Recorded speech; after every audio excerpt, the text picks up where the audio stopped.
There, how's that? Is that better? Can you guys hear me now? Okay. Let me find the chat. Okay, Thomas, it says no audio, but can you hear me now? I'm guessing that you can. Right before this happens every time. Right before I go live, I get the blue screen and it says your computer quit or whatever. We have to start it, whatever, shut down. And of course, when it came back on, I thought it kept my settings on OBS, but it didn't, of course. But this is maybe a good thing because maybe we will be able to hear the audio on SpaceX then. No. Oh, let me work on that. Give me just a second. It's in my ear. Properties. If that command's not sent before the end of the boost back burn, You guys hear or if them those now? automated health checks running in the background find any unacceptable conditions on the booster or the tower, they'll kick us out, and the booster can default to a landing burn and a soft splashdown out there in the Gulf. Yeah, we've said it before. We'll say it Yes. again because it still holds true today. We accept no compromises when it comes to ensuring the safety of the public and our team. And the booster return will only take place if those thousands of conditions are right. So as the clock continues to tick down to launch, let's say hello to Chris, who's once again posted up in Hawthorne. How's it going, Chris? Hey, Kate and Dan, and welcome everyone to Hawthorne, California. As you can hear and as you can see, the crowd is gathering. Excitement is really building here for Starship's 8th flight today. And speaking of flight, let's talk about the Raptor engines, which have quite a workout ahead of them today.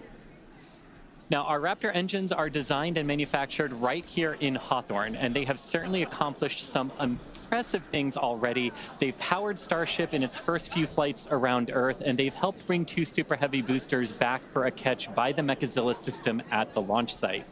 But here at SpaceX, we're always looking to improve our designs, and we do this by using something that we call the algorithm. Now, for Raptor... Yeah, shut up. Anyway, so the SpaceX guy, while he's talking, we'll actually talk about something that, I don't know, it's crazy to me, but that's just me. I'm probably crazy. So, as these images are playing on your screen, let me just make sure they are. I'm going to read you something from the Bible. From the Bible. Okay, good. You guys can see what I think you can see. 3 engines sitting there. Raptor engines.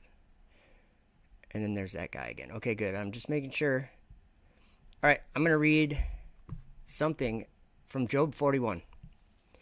Canst thou draw out Leviathan with an hook, or his tongue with a cord which thou lettest down? Canst thou put an hook into his nose, or bore his jaw through with a thorn? Sorry about that. Will he make supplications unto thee? Will he speak soft words unto thee? Will he make a covenant with thee? Wilt thou take him for a servant forever? Wilt thou play with him as with a bird, or wilt thou bind him for thy maidens? Shall the companions make a banquet of him? Shall they part him among the merchants? Canst thou fill his skin with barbed irons, or his head with fish spears? Lay thine hand upon him, remember the battle, do no more. Behold, the hope of him, is in vain. Shall not one be cast down even at the sight of him? None is so fierce that dare stir him up. Who then is able to stand before me? Who hath prevented me, that I should repay him? Whatsoever is under the whole heaven is mine. I will not conceal his parts, nor his power, nor his comely proportion. Who can discover the face of his garment, or who can come to him with his double bridle? Who can open the doors of his face? His teeth are terrible round about. Okay, now we're at verse 15, and this is like, when you're looking at this starship and then what they're trying to do with it, and actually Elon Musk just went on Joe Rogan, was talking about it for like 45 minutes about the heat shield on Starship, that all those black tiles, that's like the most difficult thing that they're facing to try to achieve their lame goal of pretending that God doesn't have a throne up in the sky and that they're going up there instead, just like Lucifer said in his heart. But people don't seem to notice that, and I don't have anything about that. But listen to what it says here in verse 15, and then watch as it, just pay attention to all the, like, the condensation and all the steam and whatever is happening there, because it seems like it's described. So verse 15 says, his scales are his pride, shut up together as with a close seal. One is so near to another that no air can come between them. That's like the best description of a heat shield, by the way. They are joined one to another. They stick together. They cannot be sundered. By his neesings, that's like sneezing, I think. That's what a neesing is. By his neesings a light doth shine. His eyes are like the eyelids of the morning. Out of his mouth go burning lamps, and sparks of fire leap out. Out of his nostrils goeth smoke, as out of a seething pot or cauldron. His breath kindleth coals, and a flame goeth out of his mouth. In his neck remaineth strength, and sorrow is turned into joy before him. The flakes of his flesh are joined together. They are firm in themselves. They cannot be moved. His heart is as firm as a stone. Yea, his heart as hard as a piece of the nether millstone. When he raiseth up himself, like, listen to these words, guys. I would share it on the screen, but I don't want to complicate it. When he raiseth up himself, the mighty are afraid. By reason of breakings they purify themselves. The sword of him that layeth at him cannot hold, the spear, the dart, nor the habergeon. He esteemeth iron as straw, and brass as rotten wood. The arrow cannot make him flee. Sling stones are turned with him into stubble. Darts are counted as stubble. He laugheth at the shaking of a spear. Sharp stones are under him. He spreadeth sharp-pointed things upon the mire. He maketh, listen to this, you guys. He maketh the deep to boil like a pot. He maketh the sea like a pot of ointment. So, I'll talk about Enoch chapter 67 in a minute.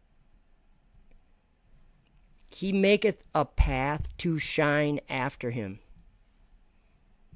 No one would think the deep to be hoary. Upon earth there is not his like, who is made without fear. He beholdeth all high things.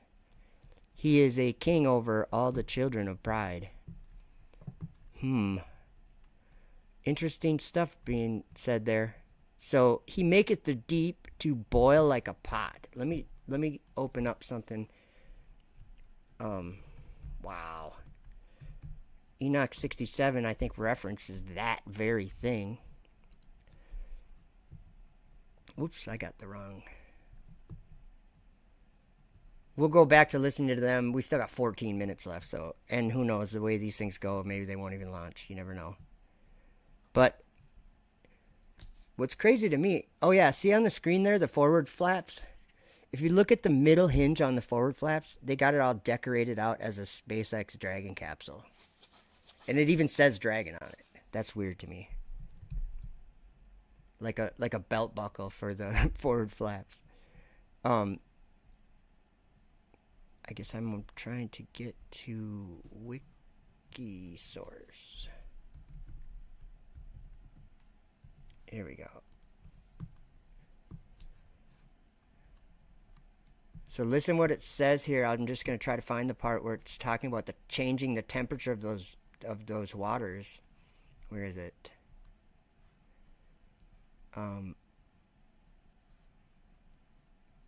There was produced a, okay, and when all this took place from that fiery molten metal, from the convulsion thereof in that place, there was produced a smell of sulfur, and it was connected with those waters.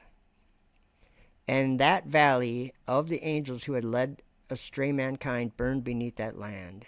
Okay, that's not the part I was looking for. Sorry.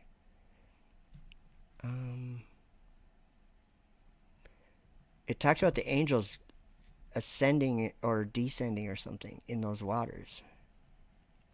Oh, here it is. Okay, verse 11 in chapter 67 in Enoch says, and those same waters will undergo a change in those days, for when those angels are punished in these water springs shall change their temperature, and when the angels shall ascend, like, what is this rocket trying to do, you guys?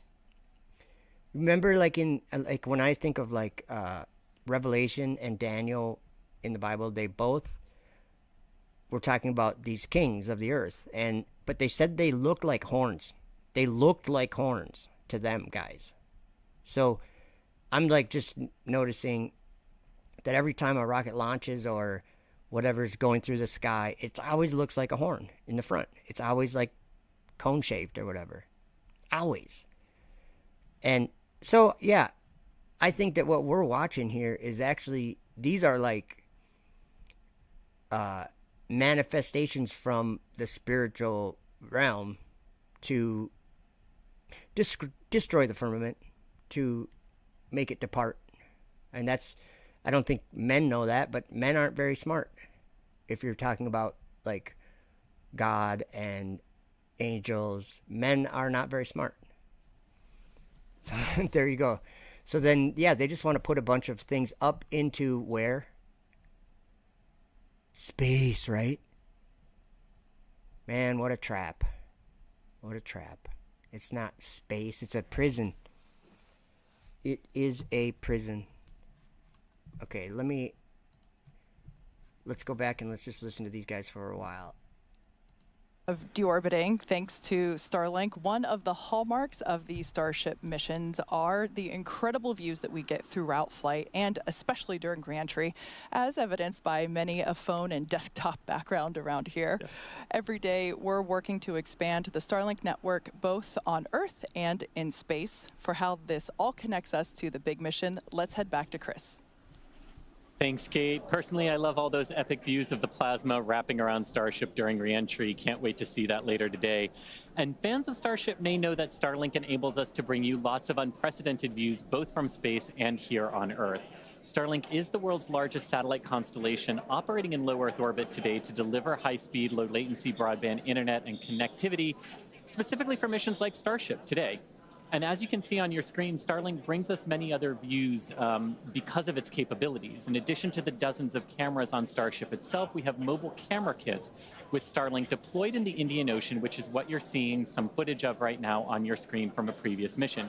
You'll notice the Starlink mini dish in the foreground here as Starship lands in the background. Just what an image that captured from an earlier flight.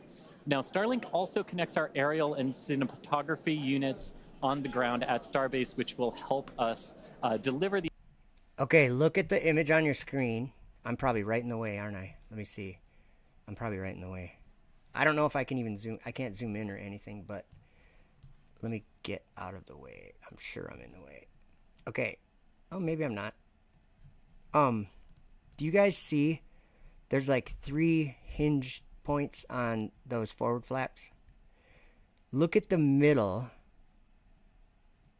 Do you see the little Dragon capsule right there? And there's one on the other side, other flap too. And I've seen them up close. It's like an aluminum or whatever, like maybe not aluminum. I don't know what kind of metal. It's like a metal plaque. I'm like, man, these guys got way too much money.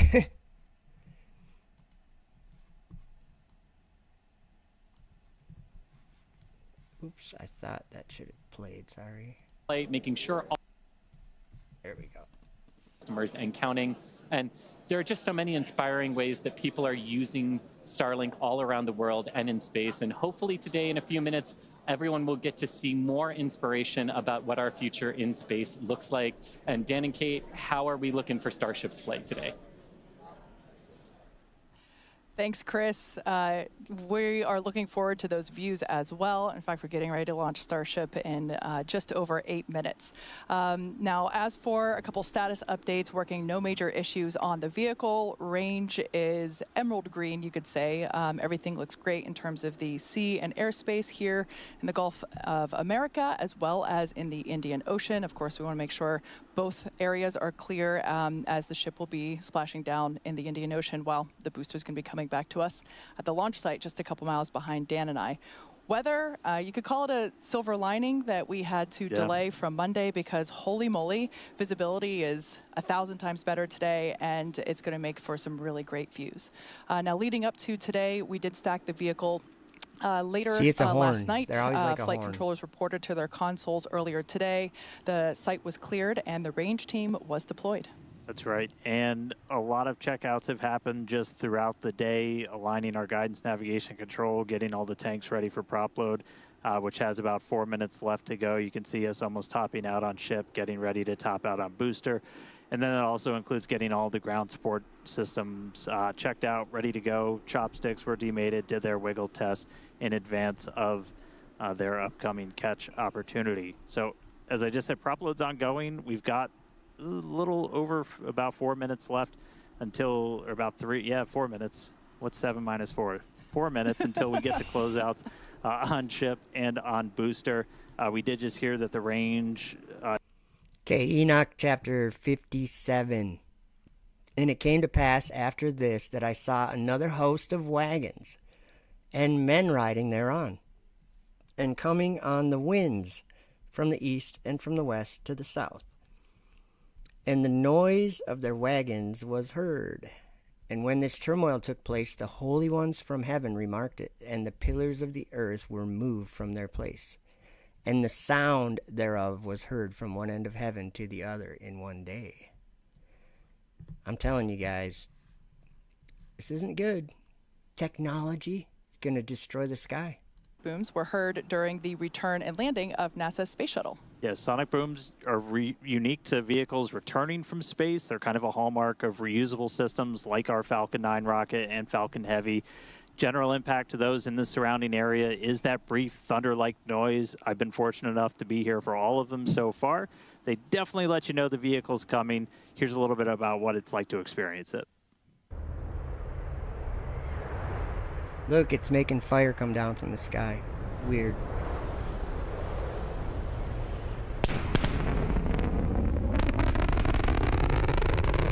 And that's like the loudest sound that men ever can make. That's insanely loud.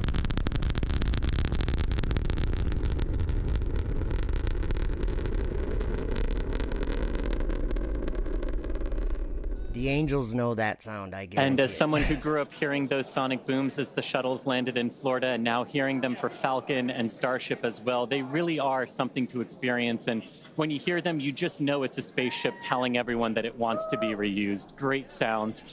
So as you can hear, the room is getting excited here in Hawthorne. The crowd eager to see Starship fly, as you can see. And here, now behind me in our flight control room here in Hawthorne, you can see some of our folks on console. See all these people? Some trust in chariots and some in horses, but we will remember the name of the Lord our God. They are brought down and fallen, but we are risen and stand upright. Save, Lord, let the King hear us when we call. You know, these people are cheering on, basically firing weapons at heaven. That's exactly what they did with the Tower of Babel. They had it in their hearts to attack the one that's in the heavens and to take the heavens and make a name for themselves there so they weren't bound to the earth. This is exactly what Elon Musk is trying to do. We need to move to Mars. We need to have a civilization on Mars. That idea is like, the whole idea is Antichrist. God has a throne in the heavens. When Jesus, in Acts, when Jesus ascended and a cloud removed him out of their sight, where did he go from there? Did he disappear and be transported magically to heaven? No, that is where heaven is. It's up in the sky. That's what it's. it's a clear theme in the Bible that God lays claim to the heavens. That is his throne. So I know in our society this is cool and everything, but it's just not going to pan out well, I don't think. And I mean, I think it's more important even what a person believes about it. Like, what are they trying to do? They're not doing anything. 3 minutes left. This one comes at about 1:40 before launch, and then the last one comes right as we pass that T-40 gate. Again, if we need to hold, which we held a couple of times on Monday, we can do so at that T-40. We're not currently tracking any issues that would hold us there, but if we do run into that, we can hang out for a couple minutes. That would be the point in the countdown, as we mentioned on Monday. That T-40 point is when we can pause to hold for final checkouts or pressurizations if necessary. But once we pass that T-40 mark, a number of things are going to occur in rapid succession. The ground spin and ignition systems will come up to flight pressure. The ship goes to internal power. And after that, the quick disconnect or QD arm lockout. That's removed in preparation for retraction shortly after T0. Once we pass T-40, as we saw on Monday, we had the ability to recycle the count under certain conditions back to that T-40 mark and hold there to assess what happened and if we're able to proceed to T0. And like we said, that we can hang out at T-40 for several minutes before we start running into some limits, essentially, on our propellant on board. There are a couple of other things, like if we pass the T-10 point and the water starts to flow in that flame deflector and we scrub, that's automatic scrub for the day. Oh, there's our TVC, our thrust vector control checkout. It's got a little bit of a wiggle there on those inner Raptor engines, those 13 inner ones, which are going to be used for that boost back burn and the landing burn. So cool to see those. Yeah, I love that shot. We don't have that on Falcon. And it's just so cool to see really the business end of the Super Heavy booster. The flamey end. But that's kind of what Joe was describing when he was talking about Leviathan. Sparks and flames shoot out of his mouth. Or 10 seconds away from that T-40 hold. We'll see. I just saw the fuel stop, or like they just stopped pumping fuel or something. They hold at 40. Uh-oh. All right, we are going to hold at T-40. Here we We're go. watching the temperatures on the ship right now for the ship fuel. Sounds like they're working through that. We might be able to release that hold shortly. Why have a countdown if you're just going to do it 40 seconds from when you're ready? All right, sounds like we're going to be able to reset those holds, not tracking any other holds. There we go, it's going. And clock is rolling. Everyone's going to cheer because we get to shoot at God. And the clock is rolling once again. We're now T-30 seconds till the liftoff of the 8th flight of Starship. As soon as you see the water at the bottom start shooting out, then I'm pretty sure Our flight director, Joe Schleicher, today is go for like right launch. About now or something. Let's listen in as he takes us through the final seconds of the count. There, that water's going now. T-minus 8, 7, 6, 5, 4, 3, 2, 1.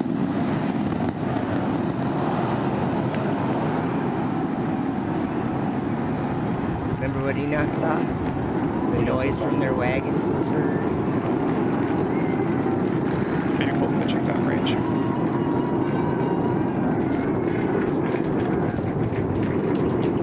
That's a crazy drone shot, by the way.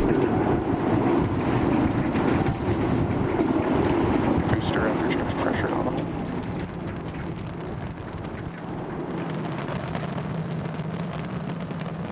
That's insane.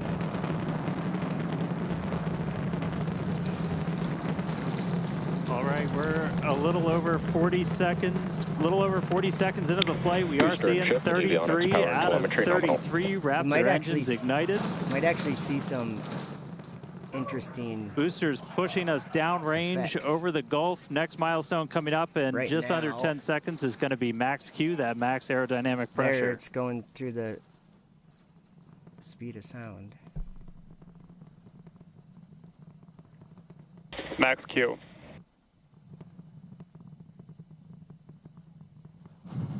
All right, so we're through max Q. That's Okay, watch the the trail heaviest now. stresses it's kind of seeing on the way up. Wow, that was pretty incredible. I'm still recovering. That was amazing. Beautiful views making a of the cloud vehicle on ascent, pitching downrange away from the launch tower. Next thing coming up is hot staging. So we're going to look for 6 engines to ignite on ship while we're still attached to the top of the booster. We'll see all but those 3 center engines shut down on booster.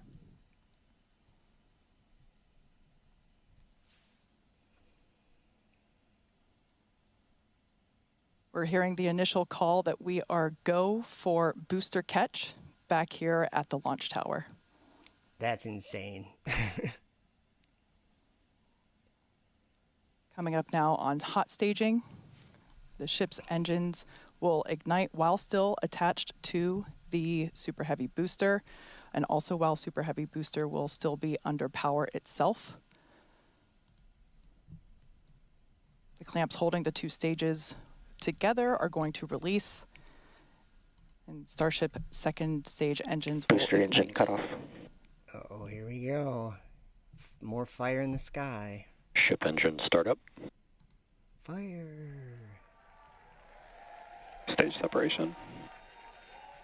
Breaking in pieces, guys. Boost back burn startup.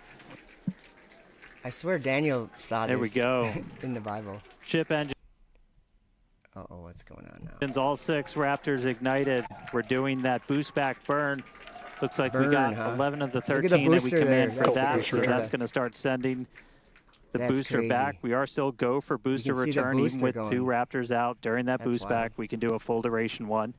Raptor But chamber pushes nominal. looks like we got a ship, 6 engines heading into space, and then we got a booster hopefully on our way back to Starbase. How's everything going in Hawthorne, Chris? Everything is looking good. The crowd eagerly followed that ascent and now watching the booster coming back.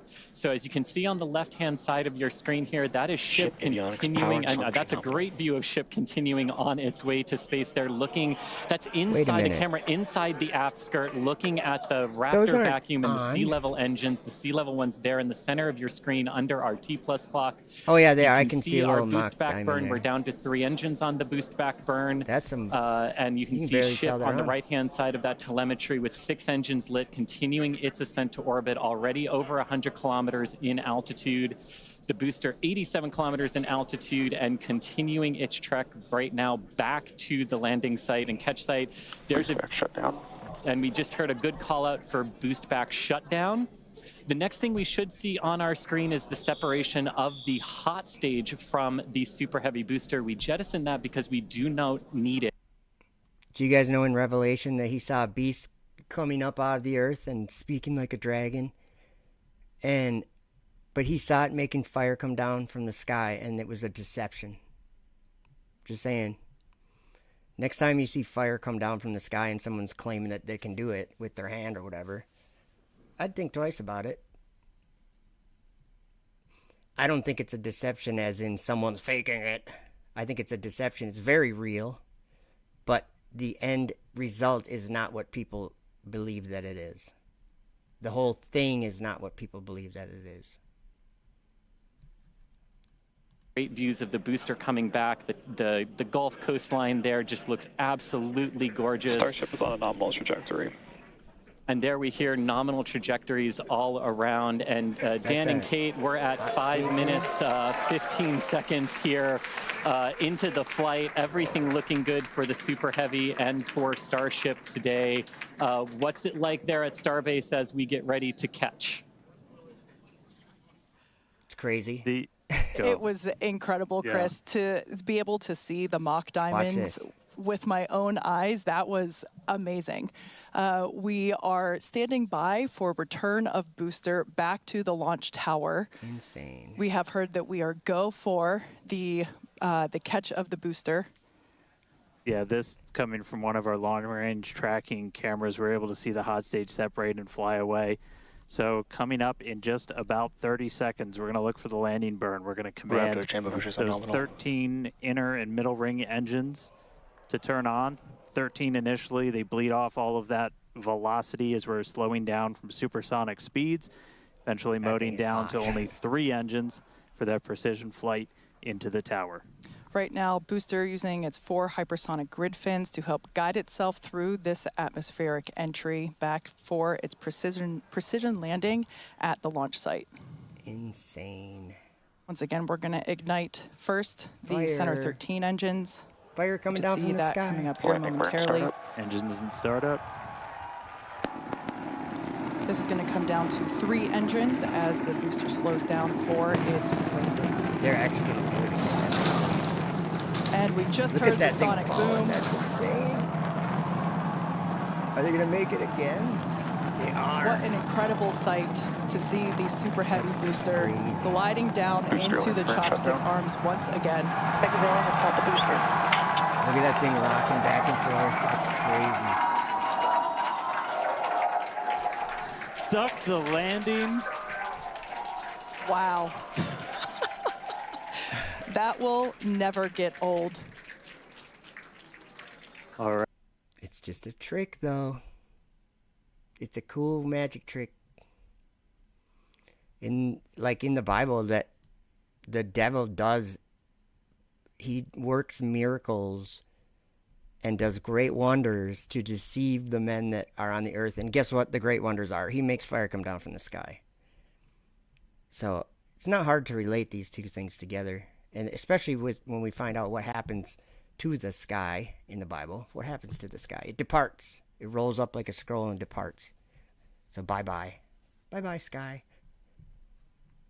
I don't know what that looks like. So in Enoch, chapter 80, I think this is all in these old books, tells exactly what's going on. It says, "And the whole order of the stars shall be concealed from the sinners, and the thoughts of those on the earth shall err concerning them, and they shall be altered from all their ways. Yea, they shall err and take them to be gods. And evil shall be multiplied upon them, and punishment shall come upon them, so as to destroy all."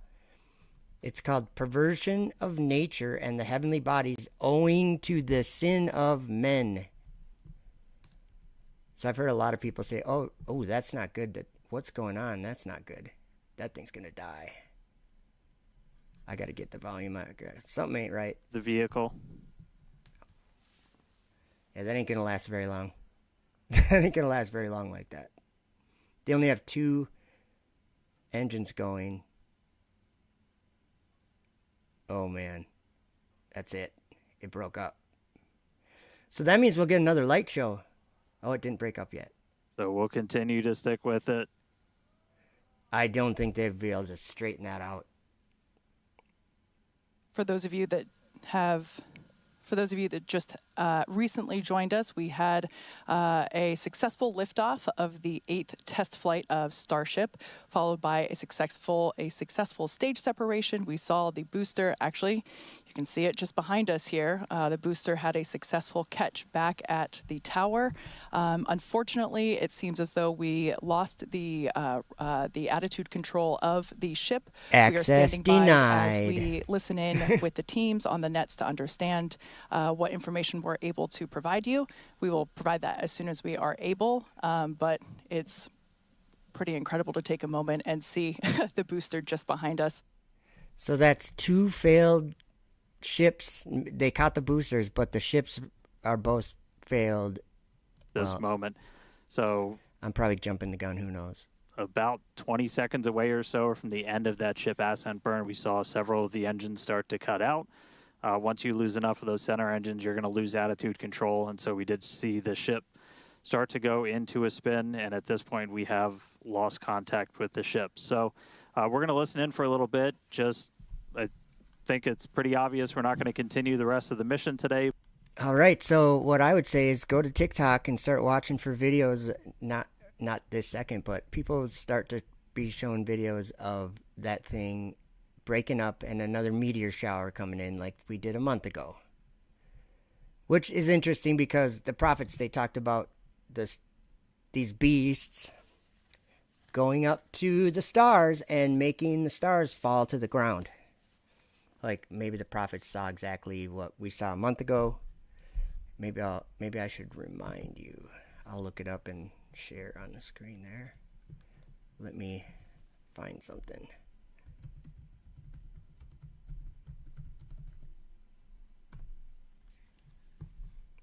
Images. Okay, let's see.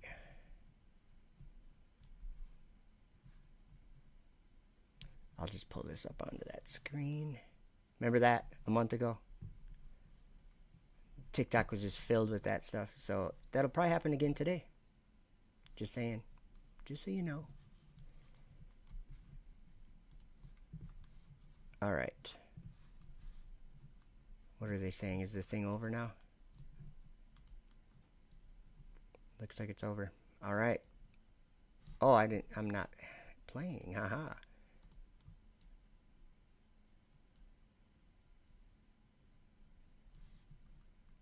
Okay, they must not be saying anything. There it is. Straight off of X. Well, they caught another booster. That's crazy. But yeah. The prophets seem to be writing about this same type of stuff. Looking up at the sky, seeing stars or whatever, meteors, things like that coming down, falling to the ground. Seeing fire come down from the sky. There's a miracle that this beast could perform. Just stuff to think about. Alright. I gotta find wherever my YouTube thing is so I can end the stream. Oh, wrong one. Alright, guys. How are you doing?